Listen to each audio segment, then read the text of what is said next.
Hi, I'm Holly, and for the Student Symposium presentation, I will share our findings from a literature review on extreme weather workshops. An interdisciplinary team of 6 students, both undergraduate and graduate, conducted this literature review.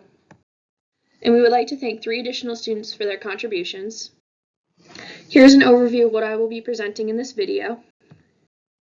Before we get started, it is important to operationally define what we mean by extreme weather and workshop. We used a systematic literature review approach, guided by the following research question. We conducted our literature searches in both EBSCO and Google Scholar. We reviewed up to the first 100 articles for each search. We settled upon 61 articles. The team read and summarized them into a table.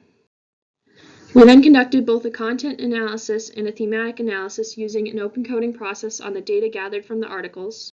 The articles we settled upon used a variety of approaches, with the majority of the articles being descriptive workshop summary reports by the organizations conducting the program.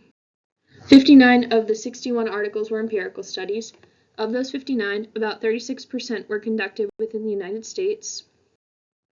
The studies had a wide range of sample sizes. There was a wide range of participants, with the 2 most common types being employees and public officials. From our analyses, we identified the following findings.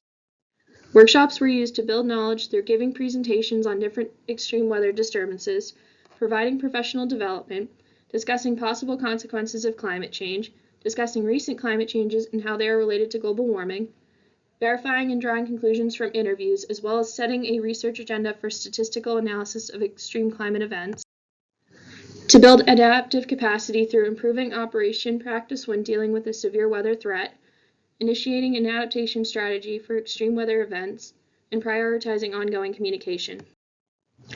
To build community through advancing the understanding of information needs of the community, bridging gaps between experts and community members, gathering stakeholders' perspectives, understanding the populations that are vulnerable to climate change, and addressing the concerns of stakeholders and managers. In conclusion, it is important to understand how program facilitators have approached extreme weather workshops, because it can help future workshop developers determine what types of knowledge and actions related to severe weather are still needed within a community. To learn more about cool science or extreme weather, please visit our website or social media platforms. To learn more about the Center for Program Evaluation, please visit the following. References for this literature review are available upon request.